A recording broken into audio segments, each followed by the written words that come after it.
Hello, and again, welcome to Bit Depth. I'm Santiago Ramones. Across from me is... Troy Anthony Small. How you doing? I'm all right. I'm not gonna lie, a little nervous, but I'm all right. That's good. Is this worse than performing? No, not at all. No. So my usual first question, what do you do? Who are you? Well, I do a lot of things. I am a musician. I studied classically as a bass baritone. Mhm. I studied for years, starting in Tulsa, and completed my undergrad at University of Central Oklahoma Mhm. in 2015, and decided to complete a master's degree in voice performance as well. Mhm. Completed that this past May in 2018.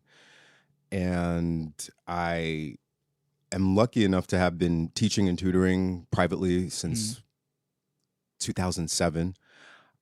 I currently teach private voice, private piano, and tutor for music theory, and run a small, I guess, amateur music publishing company. And I also do some music transcriptions and a few other things musically, making beats and production and whatnot, so, among other things. But that's all I can think of. Which of these things is like your main thing? I mean, all of them, I guess. Honestly, it's just because it's kind of an interesting story, because I had absolutely no intentions of being a classical performer. When I started school and started studying voice, that was the only option. You didn't have a contemporary voice program such as ACM, so you study classical voice. But fortunately for me, I was fascinated with the physiology of the instrument, so it was right up my alley. I wanted to learn how to sing efficiently, not necessarily to be a classical singer, but I wanted to be my best, the best type of singer I could be. I started with production and making beats on Finale. Making beats on Finale. Well, not necessarily. Let me rephrase that. Let me clear that up. Well, you can make. I'm sure you can. You can. That is the weirdest way to do so. Well, they have percussion instruments on there, so you can do that. I guess I should say I was arranging and composing on Finale, but making the beats in Fruity Loops. Okay, yeah. And I would use Cubase or, attempted to use Pro Tools. But back then you needed another component, and like Firewire. Anyone remember Firewire? Right, yeah. But I guess at the time, over the last couple of years, my main focus has been classically. But within the last couple of months since I've completed my degree, I've kind of shifted back to where I was before, and kind of working on the attempted singer-songwriter stuff as much as possible, just to see where it can go. You know? But I guess that would be my focus right now. Yeah. So how did you get thrown into this music world? How did you start in music? Dude, I mean, I've always been kind of enraptured in music in some way, shape, or form. It really started with my parents. I come from a Caribbean household, and traditionally... Wearing that Jamaica shirt. Yes, I had to wear it. I was like, you know what? Let me represent. So, my father actually had a pretty vast record collection. So, on Saturdays and weekends, when we cleaned the house, there was always radio or records playing, and all types of genres. My mom kind of exposed me to a lot of adult contemporary. So there was a lot of Barbra Streisand played. There was a lot of Pointer Sisters played. There was a lot of harmonic music. My dad was very heavy into reggae and jazz. Cool. So Bob Marley was one of the first. The first three were Bob Marley, Pointer Sisters, dig the big Bob Marley poster over here.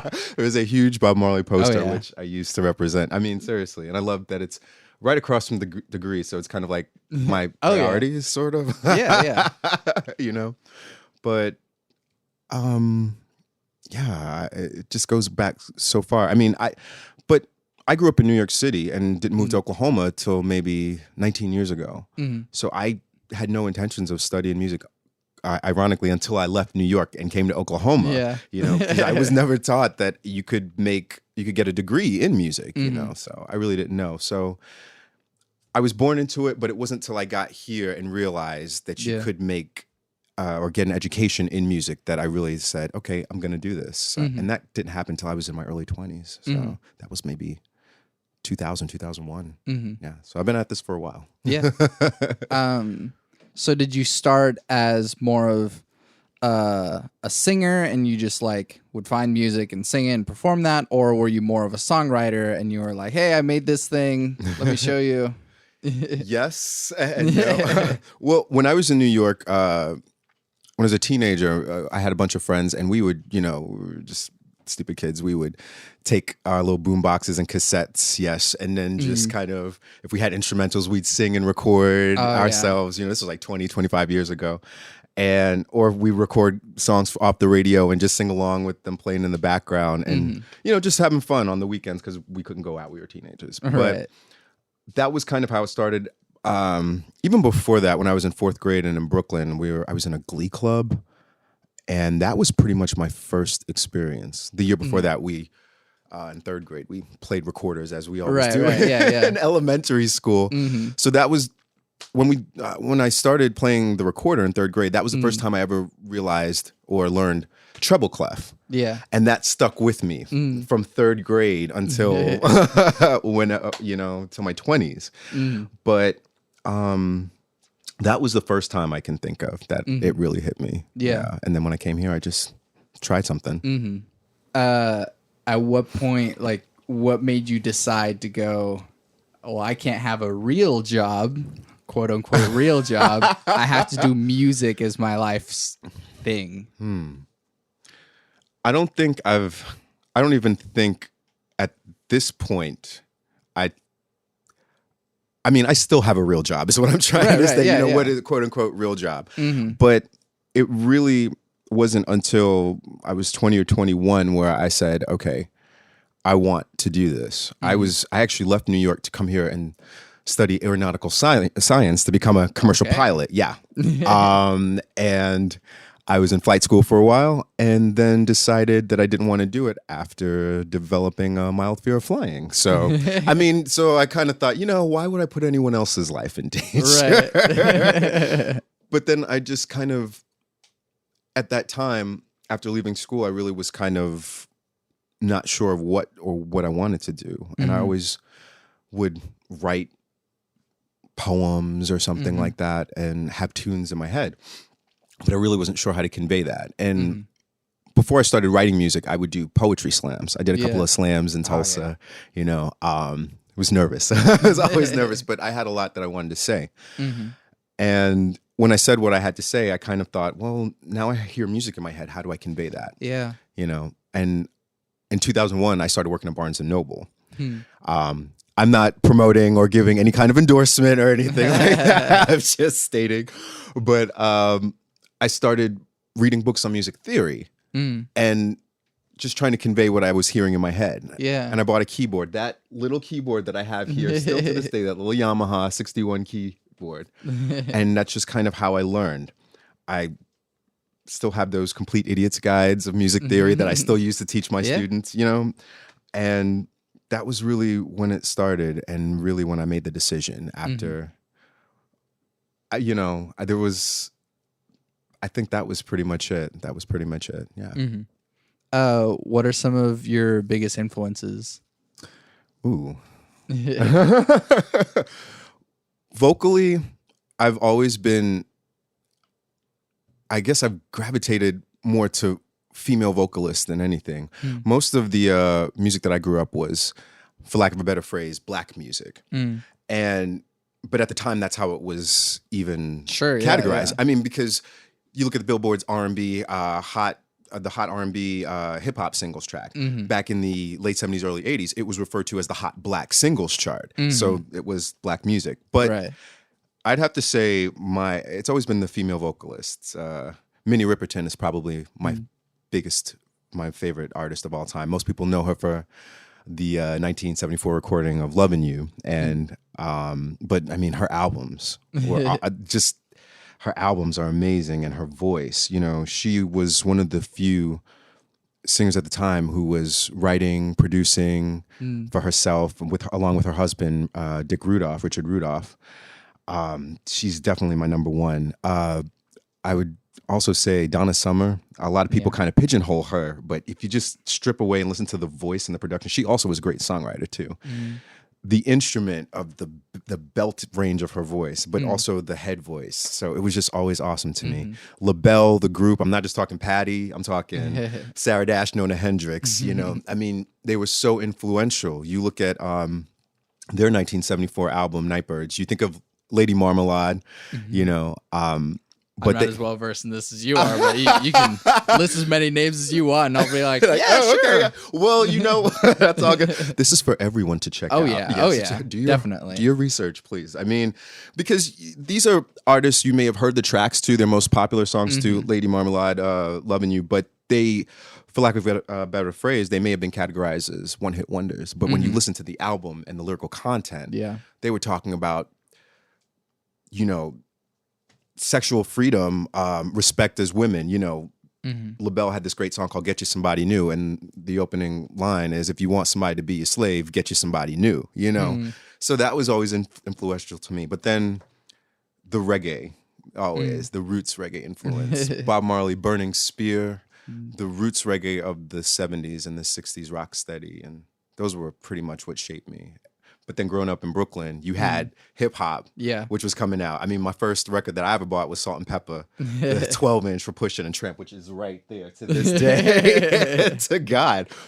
So I'm blessed to have grown up in New York City and had these different influences, the Caribbean influence, the New York City influences, the Afro-Latino influences that were going on, you know, as well, because it was really, growing up in the Flatbush section of Brooklyn, you know, there was a lot of Afro-Caribbean things going on, Afro-Latino things going on. So, I mean, I was just kind of born into it. Yeah. So, and what's sort of influencing your music today? Is new music as good or whatever? That's kind of a whole separate argument, but yeah. You know, times change, people change, sounds change. I'm kind of reacquainting myself with new music. I'm not as impressed with a lot of, that sounds really snooty of me. I'm not as impressed. But, you know, there definitely has been a sonic shift, but also a shift in the music industry over the last 20, 15 years. And a lot of what the major labels are putting out to me aren't as impressive as they were to me 10, 15, 20 years ago, but I'm sure that my parents were saying the same thing to me 10, 15, 20. You know what I mean? So, I mean, I still listen to a lot of 70s funk. There were a couple of labels, underground labels out in New York in the 70s and 80s, South Soul Records, West End Records, Prelude Records, and that's pretty much what I'm listening to a lot of right now, or what I've been listening to a lot of underground funk, a lot of underground dance that came out of New York City in the 70s and 80s, out of places like the Paradise Garage. These were influential places in the subculture, or not the subculture, but the culture of gay New York City, you know? So not necessarily the top 40 stuff that was out there as a kid for me, but kind of the stuff that my older cousins were listening to or was playing on the boom boxes around the way in Stapleton. Because, you know, so that's kind of what I'm listening to now. But I will say this, I'm not going to lie. I like Cardi B. I do like Cardi B. I like her flow. I do. Like I said, I grew up in hip hop, and for a long time, I was just kind of disappointed out of what was coming out. You know, it was just it really wasn't true to the culture of what hip hop was. It was just repetition, you know, and no disrespect to anybody who's making their money. That's them. Sure. That's what they choose to do. But it seemed less about the artistry than a hit. But I mean, I do like Cardi B's flow, but I'm just trying to kind of reacquaint myself with what's top 40, you know what I mean? What is sort of your sort of pie in the sky goal, but also what's your like realistic goal? Oh my God. As a musician? Jesus. Is it bad that I don't really have one? You know, I just always wanted to. I don't think it's a bad thing at all. You know, I honestly can't say there's one thing. You know, I just always wanted to be able to do whatever it is I want. Musically, artistically, or whatever, you know. If I wanted to sing, if I wanted to audition for an opera, I want to be able to do that, which theoretically I have the education and I have the degrees and I have the resume to back that up if I if and when I do audition for opera houses. But at the same time, here I am recording, going back to the music that I've been recording for over a decade and now trying to put that out. So it's really just independence. That's, I think, if I could put it in a word, independence is more than anything. That's especially important nowadays, given the way that the record label industry is going, and all of the publishing nightmares that are going on. Don't ever sign a 360 deal. Okay. See, that's something that's kind of new terminology to me. I've heard of that, but I'm wondering if that's along the lines of cross-collateralization, where they're taking money from all of your...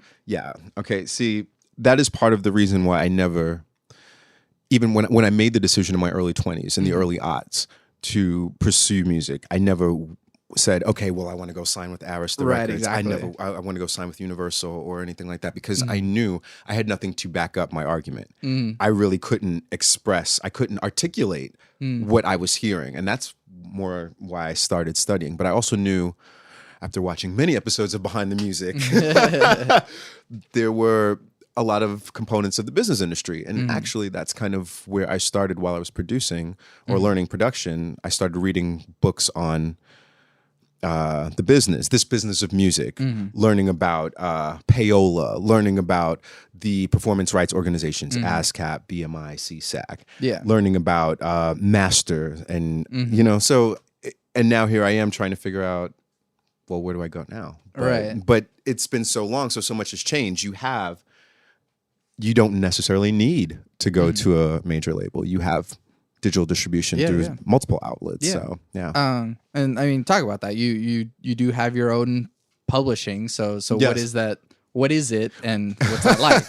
Well, it's still new to me, because there's so much to publishing that I don't even understand. But I know basically a publisher, it's not necessarily literally publishing music, although I do that literally. But it's more plugging the record. You have a record, and you're going to the outlets. You're saying, "Hey, I have this piece. I have this song. This piece that's classically, I guess. Right. I have this song." But me as an independent publisher, because I'm so new to this, I would probably have to relinquish some of those publishing rights. Not necessarily all of them, but you look for co-publishing deals or something like that. But right now, where I am, I basically use Reverb Nation, or I go through SoundCloud or something like that, and I'll record a song. But typically, or basically, you can just act as your own publisher and name. It doesn't. I hate to say it means nothing, but you can always act as your own publisher name, just trying to plug the record. So And what kind of, what's been the biggest lesson that you've gotten out of trying to do all this yourself? Ooh. It's only recently where I'm realizing no man is an island. So it's easy to want to do it yourself, but it's only recently where I'm realizing maybe it's time to start bringing in a team and bringing other people, because when you focus on the business, it almost is leaving the artistry behind. It sucks the soul out of the music. Seriously. It's because I recorded this song and I put it out on Reverb Nation a week ago, and I got it on Spotify and got it through some digital distribution, and it's a song that I've been working on for a long time. But I worked on all the business aspects of it, and now I'm thinking, God, I can't even remember the last time I played it at the piano. So it's give and take, but balance. You gotta, there's not one thing that I want to do. I want to be I want to be aware of everything, but you're gonna have to eventually get some help, right? Seriously. What's sort of been your biggest musical hurdle that you've gotten past, and then what's something that you're working on now that you're still like, ugh? I think something that I'm still working on is relinquishing that control. I've always been apprehensive, going back to the whole Behind the Music and all that good stuff. You're looking for a manager, you're looking for a road manager, a tour manager, or something like that, but you may not know this person, and you're thinking, okay, do they really want to see me grow? You know, I guess that's really essentially what you want in the team. You want a team of people that want to see you grow as well. Because, I mean, if you don't grow, if you don't make money, they're not going to get paid. So, I mean, they have to have your best interest at heart. But I don't know what the biggest hurdle for me. I think as a student, the biggest hurdle as a student musician, financing your education is a huge hurdle. You know, that is a huge hurdle for some of us. But I think my biggest hurdle, insecurity. We all have our own insecurities. We all, you know, especially if you're a major, if you're a music major or something like that, or, you know, even if you're not a music major and you're just doing it, you know, sometimes insecurity can creep in and you're like, oh my God, am I making the right decision? Is this right? You know, but at the end of the day, you got to get your feet wet to swim. You got to try, you know? And so I would probably be my biggest hurdle, you know, but, you know, and anyone I think can be their own worst enemy or their biggest hurdle, you know, so. Yeah. So how do we make money in this? How do we survive off of this? I'm still learning. Right? Right? I mean, I'm still learning, to be honestly, you know, then that's kind of going back to the first question about the day job. You know, I still work part-time. Yeah. I finance it working part-time in a library, but I also teach privately, you know, so that's how I do that. And I do other things, you know, but you may solicit your services, do church gigs. As a vocalist, you do church gigs, or even as an instrumentalist, you're going to do a church gig. If you want to work for a church, you know, if you don't, you know, it depends on your genre. If you're a contemporary musician, I would assume that you would gig, like at a local, which is something that I am actually trying, that's kind of where I'm sticking my toe into right now, trying to figure out how to differentiate the classical realm from the non-classical realm. How do you gig as a non-classical artist? You know, do I go to the venue myself and say, hey, I'm such and such and give me a set, you know what I mean? Or do I have someone represent me? You know, I mean, I'm just some schlub who comes from nowhere. They're like, what? But you got to do what you got to do. That's the short answer.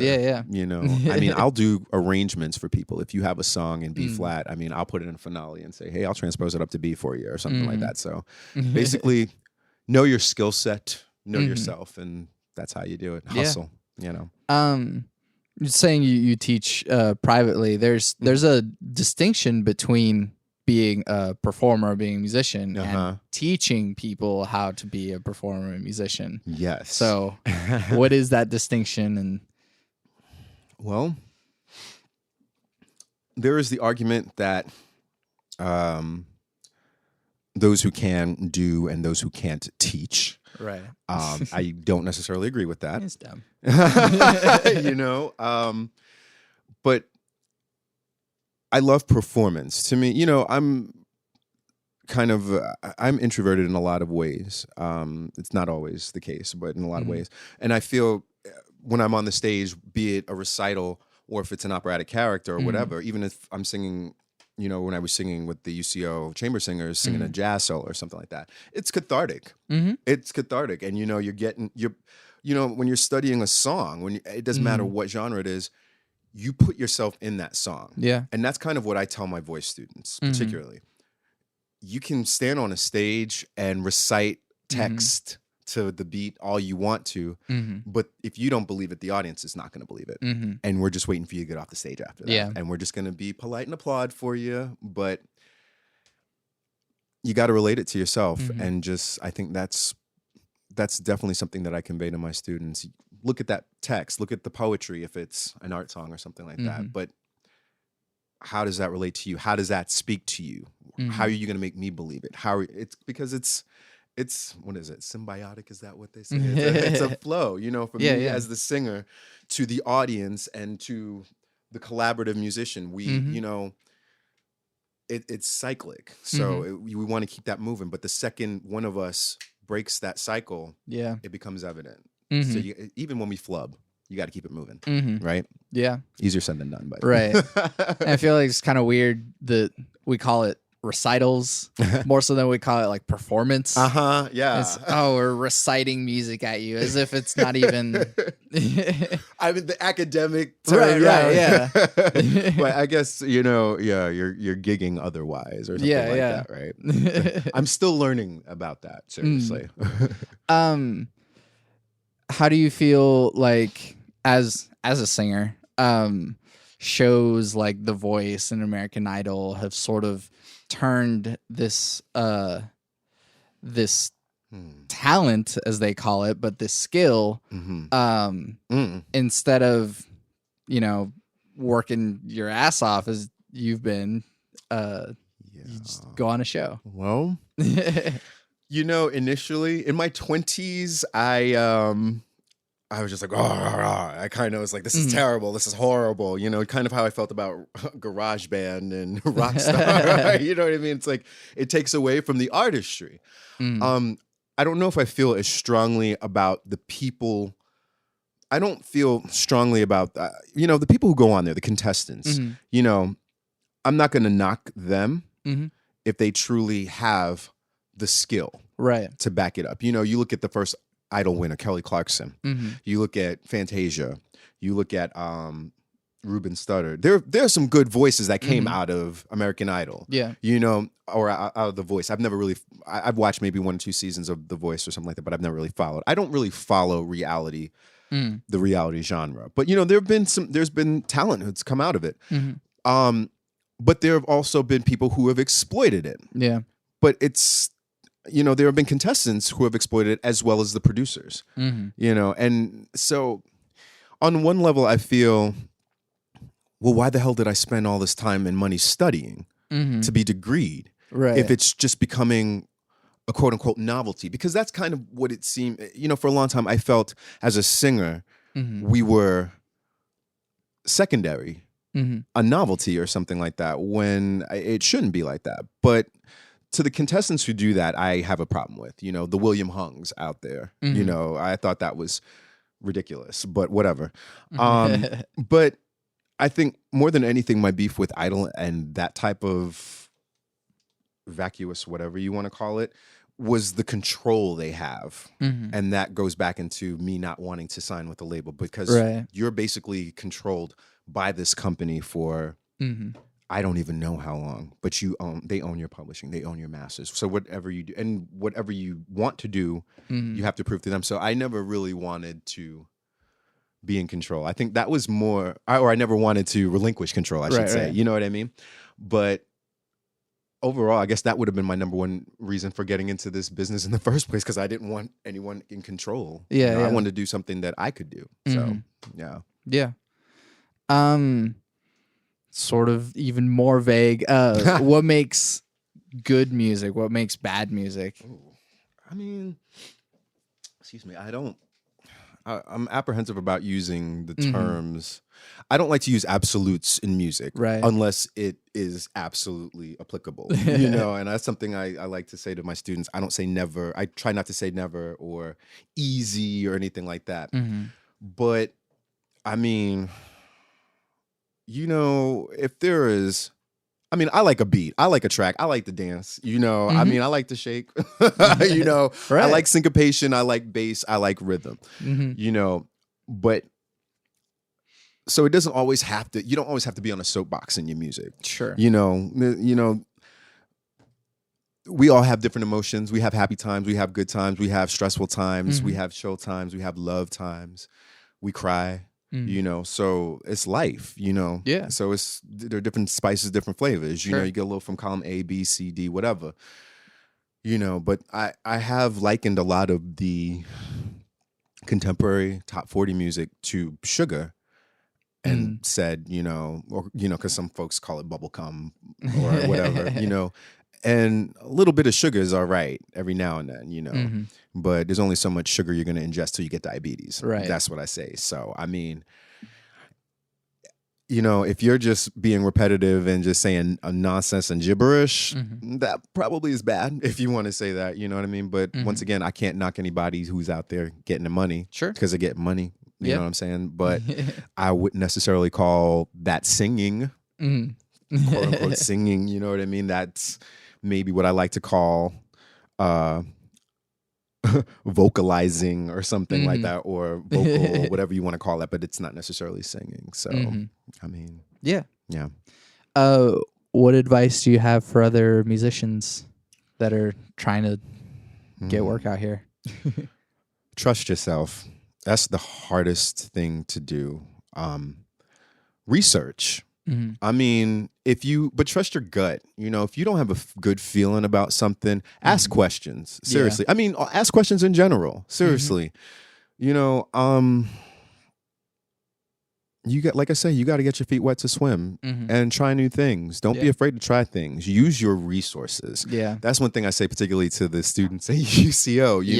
You know, if you're a student, you have access to certain databases. You have access to sheet music, blah, blah, blah. Use those things, you know, and ask the questions.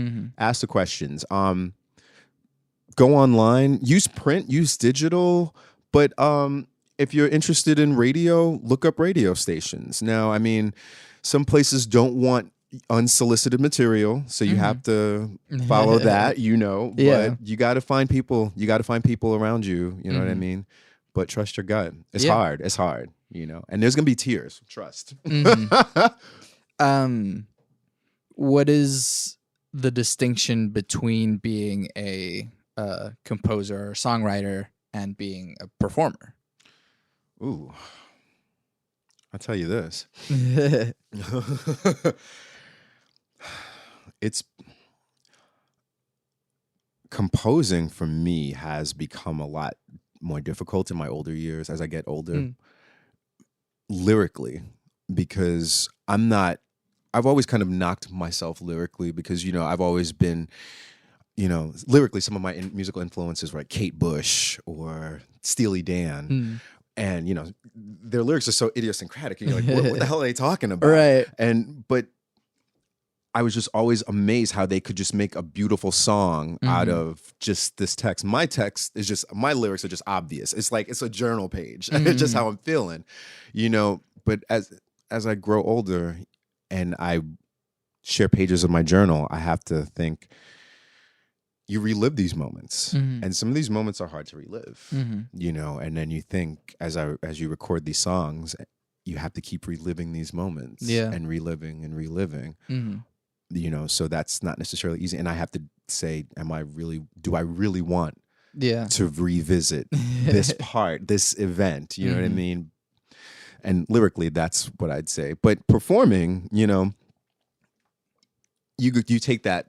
You take those lyrics, you take that text, and you relate it to you, and hope, and maybe you can convey what the composer is saying, but you're saying it. You're taking what they're wanting to say, but you're making it yours in some way, shape, or form. So I guess that would be it. Switching gears. Okay. There's no good transition for this. Water now. Right. What is the role of spirituality or religion in your life? Ooh, that's deep. Well, you know, as much as I may seem like it's not, it really is. I come from a pretty religious household. You know, my parents are Jamaican. They immigrated from Jamaica in the 70s. And it's a very Christian Catholic country. My father is Roman Catholic. My mother is Presbyterian, which I was christened as such. My late grandmother was apostolic. So I got religion from all types, you know. So, I mean, and there was always a Bible in our house, and I still have a Bible in there. But, you know, it's been really difficult for me, you know, for several reasons. You know, I came out to my parents when I was 18. And so that was a big no-no coming from a Jamaican household. Sure. Particularly because a lot of people don't realize that homosexuality is still a law on the books, a colonial law in Jamaica. Buggery is how it's an old English colonial law, which is still on the books, and which carries a sentence of imprisonment for 8 to 14 years. Jeez. You know, folks don't realize that. You know, so when I came out, I mean, that just was the end of the world, Fast forward, this was 19 years ago.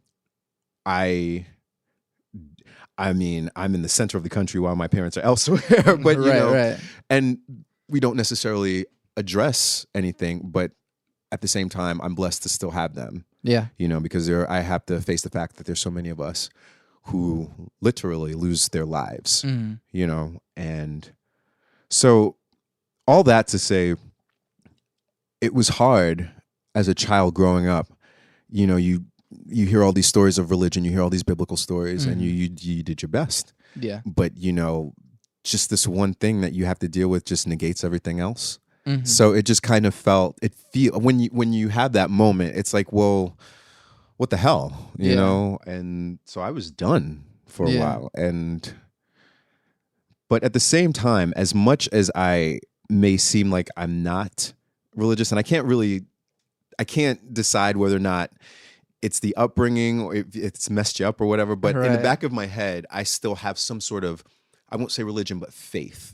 I've never really lost my faith that there is a higher being, and there are those hardcore evangelicals who will, turn their nose up at you and say, are you just spiritual or something? And I'm like, look, that whatever for that. I'm not here to address your concerns. Back up, because there's a hypocrisy in that as it is. But I still have some sort of faith in a higher being, for sure. Yeah.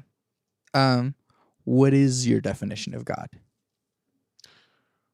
I take my father's definition, even though he and I still battle to this day. When I was a kid, I asked, and he said, God is good, period. So the way I've interpreted that is that any good deed is God. Yeah. God is not necessarily a being. To do good is to do God, to do God's work. Yeah. So that's just the way I've always interpreted that. And I know in my heart when I'm not doing good, you know what I mean? When if I am combative with someone for some reason, I don't necessarily gain anything from that, but sometimes you got to let some folks know. That's just that's my New York upbringing, but but I mean, I just try not to bring any malice to the world, and I just try to step outside of myself and just think of someone else's perspective and how I may be perceived or what may be going on in their life, and just try to, do some good, So that to me is the definition of God, whatever good is. Yeah. I like that a lot. Thanks. It's always really hard to phrase this question. So try. So far, I only have it as free will ? Well,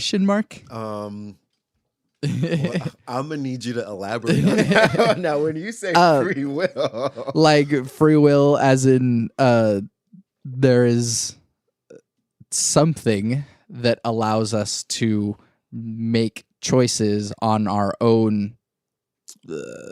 It's sort of, we are the ones that make the decisions ourselves, or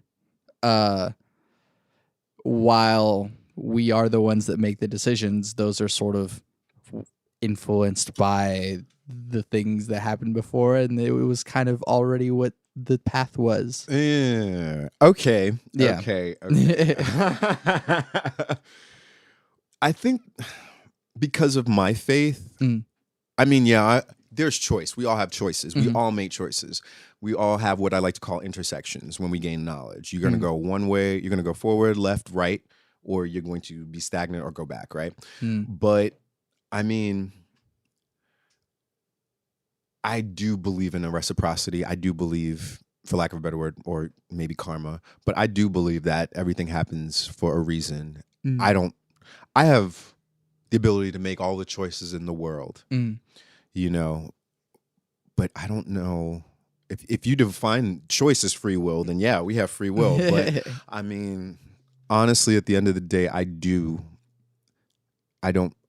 think it's such a hard question. I know. It really is. Because, even though I do have enough faith to believe that God has a path for me, I'm still mature enough to believe, or maybe mature is maybe that's too strong a word, but I'm at least, able to realize that at the end of the day, there may not even be a God. You know, it might just be the end. It might just go black. You know, but I have to believe that everything that I have experienced and everything that I've accomplished and everything that I've set out to do was because, yes, I made a choice, but because God said, well, what are you looking at me for? Go do it. You know, I mean, I am not a type of person who prays for everything. You know, I mean, I may just look up and, you know, just point like this, you know what I'm saying? But I mean, I'm just like, do for self and handle it. You know, I know I'm not going to go kick somebody in the shin just to kick somebody in the shin. That's just, you know, but yeah. So how do we reduce the division that seems to be permeating our culture much more prominently, but has always kind of been? Communication and understanding. Communication, acceptance of our faults and the errors that we have committed, but not just us, but those who have come before us, or errors and maybe the good deeds of those who have come before us as well, you know. But communication, I mean, closed mouths don't get fed, right? But right now we are in such a political divide. We're in such a racial divide, it seems, but it's always been. It's never gone away. It's always, it's just like kind of at a tipping point. It's the pot bubbling over. It's the lid bubbling. You know what I mean? And a lot of it comes out of stereotypes. A lot of it comes out of misinformation. I'm not going to jump on anything against the quote unquote media, you know, because there's a difference between legitimate journalism and mass comm. No offense to mass comm majors or anything like that. You know, I mean, go ahead and do that. But there's a difference between journalism and being a pundit. You know what I'm saying? So there's that. But if we don't talk and try to understand where someone else is coming from, then it's just going to be assumed that we hate each other. Yeah. Right? But I toe several lines. You know, it's an interesting time being an openly gay Black first generation American. You know what I mean? So, you know, I just look at those perspectives and once again, just thank God and for all the blessings that I've had. But communication and talking with people and trying to tell my stories and letting them know the situations I've been in, honestly. Yeah. Have you had any like personal experiences where that has gotten a good result? I'm not saying it's like, oh, none of that's ever going to work. I'm saying it's like, give an example because I know that it does work. All right. You know, there's the ongoing debate about use of the N-word. And I grew up, I'm just going to put my stance on that. I grew up in a household where that was the dirtiest word ever. It still is, and it still is to me. Now, I'm not going to knock a brother or sister for saying that because to me, it's cultural over racial, and that is a big problem. People just kind of lump all Black people together, all white people together, not realizing that it's not about race, it's culture. And then within each culture, there's a subculture. Because as I said, you know, I'm first generation American. It doesn't necessarily mean that I have all the similarities of someone whose parents were born here in the States, you know, because there's certain things that I don't understand. You know what I'm saying? Right. So there's that. But I think I lost your initial question. I'm sorry. You know, I ramble. So good result. Okay. About a year ago, I was at a place here in the Paseo. I think it was the other room. And talking about the N-word. That's what it was. And I overheard a conversation. I had a couple drinks. This young lady from some small town in Oklahoma who's Caucasian. She was with a group of her friends or whatever, justifying her use of the N-word because her Black friends told her it was okay. So after a repeated amount of usage, I stepped in and was like, you really need to understand that just because your people say that's cool doesn't mean everyone's going to be cool with it. And we had a long conversation. She bought me a drink. You know, I mean, I was toasted after, we should probably need to take that out. No, it's all good. But I mean, she was thankful after that because she hadn't really realized that, and that's part of what I'm saying. It's not racial, it's cultural, because that was that's part of her culture, that's part of their culture, but it's definitely not part of mine. Yeah. In my culture, it's the dirtiest thing ever, but I'm not going to knock anybody. Just all I ask is that you don't address me as such. Yeah. So that's how I feel about that. Yeah.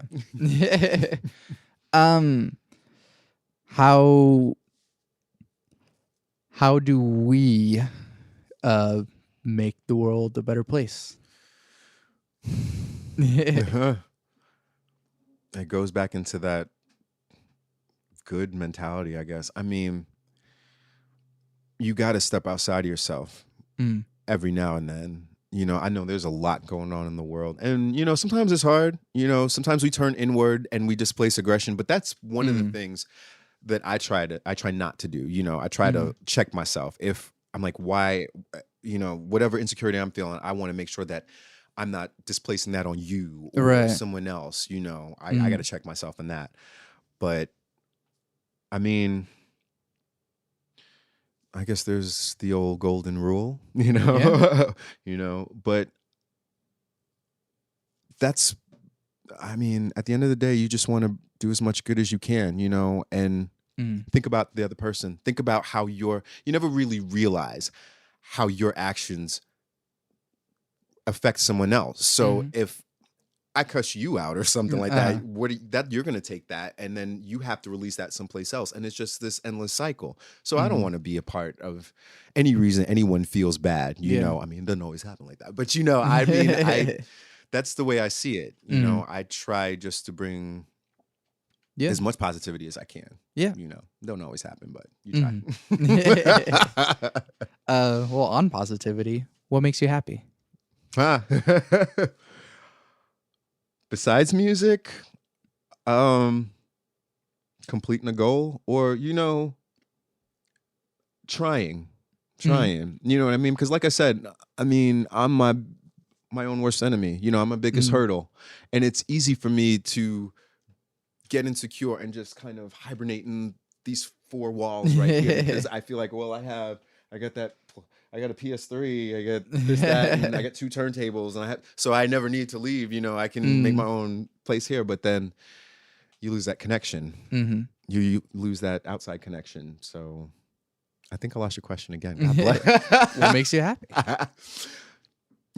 I will say this.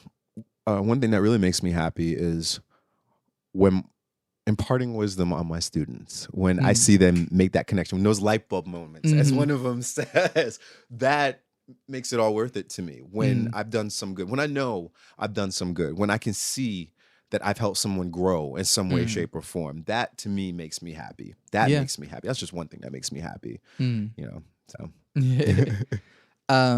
What advice do you have for people? Just in a broader sense. Know yourself, learn or want to know yourself. It's not going to be easy. We all have things that we don't want to face. We all have trauma. We all have insecurities. But don't be afraid to ask those questions, but don't be malicious in your intent, so, be real, but use those resources, trust yourself, ask questions, don't be afraid. I mean, there's a lot of times you might be on your own, but the good will come. Yeah. Things will come. It'll come to you, but you got to trust yourself. And one of my students who's been with me for almost 4 years, I love this saying she said to me. She was, I think, 6 at the time. And, as a student, when you're a musician, you may mess up and then you want to go back to the measure or something like that. You want to go back to the beginning. I'm like, no, man, figure out where you are. And you got to jump back in, And she said to me, 100 mistakes can be 100 lessons if you learn from every one of them.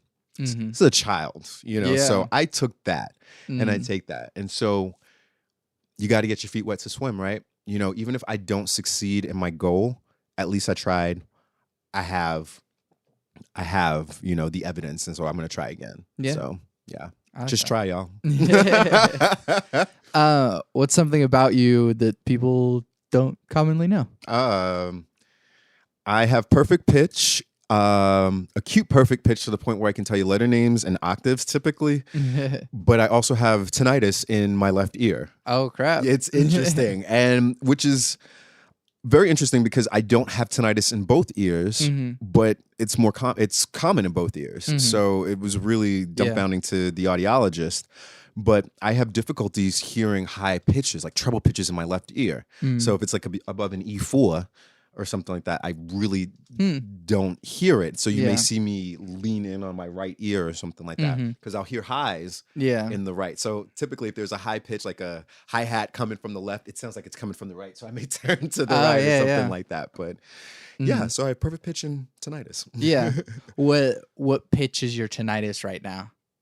Ooh, it's several. It's like it's a C8 or 9. That's like the highest. Yeah, it's really high. I mean, I don't even think a 9 is a 9 is audible for humans. I'm pretty sure, but it's definitely like a C8. Sometimes it might go a little lower, and sometimes it seems to pulsate. Yeah. But yeah, I've been lucky enough. It actually happened 10 years ago last month. It was October 2008 that I developed tinnitus, and it was quite an experience. But yeah, that's one thing. You can tell that story. I mean, I don't even really know how it developed. I have my suspicions, which I'm not going to go into right now. But I mean, I can just remember being at a piano. It was like October 6th around 2008. And I was at my keyboard like 5 o'clock in the morning. And you know how the Oklahoma tornado sirens kind of wind up? It was kind of like that sound in my left ear. But I just remember the sensation of not being able to pick my head up. And I felt like my head was falling over. Well, I didn't realize my equilibrium was being thrown off. Yeah. And so I just kind of worked my way over. Basically, I was from here to where my bed is now. And I just kind of went 10 feet over, maybe like to the bed. And I just threw myself on the bed and just said, God, if I'm going to die, just let me not feel any pain or anything. And I went to sleep. I woke up and the ringing continued. And to this day, it is incessant, and I don't really realize it until there's complete silence. It's quiet enough.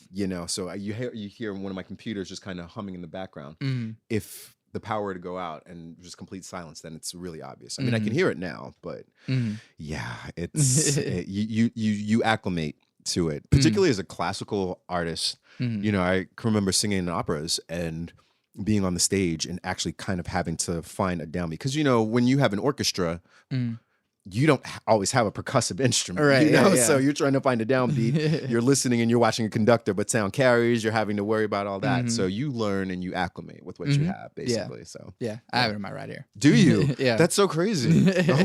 So you know that. You know what I'm talking about. Yeah. Oh my gosh. So I guess no, you go ahead. It's fine. Did you experience any of the same physical? No, it's actually been really gradual in the at some point it just sort of became like, oh yeah, that's always there. Okay. But I think the first time that it really became present was I had a ear infection 3 or 4 years ago. Yeah. And it started as a sinus infection, but it made its way. Yard. And so my eardrum oh my gosh. And so after that, I could tell that there was an imbalance from left to right, and so I hear lows better in my left, which is weird because my right is just more sensitive. Okay. I think because of the ear infection. Okay. And so, but the tinnitus is still there. Yeah. So I think I was mostly after that ear infection. But I didn't have that imbalance thing. Okay. But I do remember the day whenever my eardrum burst, that I was just I can't hear out of my right ear. Wow. And it's really scary. Yeah. Being a musician, it's really scary. It's traumatic. Yeah. So But yeah. for sharing that. But last question. Yeah. Maybe the easiest or the hardest question. Dun, dun, dun. Cake or pie? Ooh. Ooh. Yes. Because Boston cream pie or cake, yes. Pumpkin pie, yes. Sweet potato pie, yes. What else? Pecan pie, yes. Apple pie, yes. And I'll do some cake too. Carrot cake, yes, because I love cream cheese. Chocolate cake, yes. I mean, so I was a fat kid. There's something a lot of people may not know about. Okay, here. Once upon a time, I was 300 pounds. Here we go. Yes, so there we go. Yes, I was obese. So yes, I still eat lots of cake and pie. Oh yeah. Troy, thank you for doing this with me. Thank you, sir. Thank you. This has been fun. I appreciate this. Where can we find you and your things? Whatever online presence, plug your stuff. Okay. Yes. Well, you can find me on Reverb Nation as Troy Small. That's my non-classical stuff. You can also find me on Reverb Nation as Troy Anthony Small. I tend to put my middle name in my classical stuff. Or you can just go to www.troyanthonysmall.com and check out some links there and leave a comment, join our mailing list, and just say hey. Or you can find me on Facebook, Instagram, Troy Anthony Small. I'm pretty easy to find if you just keyword Troy Anthony Small is a username. Right. Twitter, find me. I will say that your Instagram is pretty top notch. Oh, thank you. Your little videos, like, it's great. Thank you. I try not to. It's like, what is the line? Right. I don't want my parents to call me. But thank you. I appreciate that. Yeah. So once again, I'm Santiago Ramones, and I'm Troy Anthony Small. You can find everything that I do on my website, santiagoramones.com. I make music, which you can download or pay for my demo on Bandcamp, which is called Songs with Words. Or you can listen to some of my more electronic or composery stuff that's on my SoundCloud.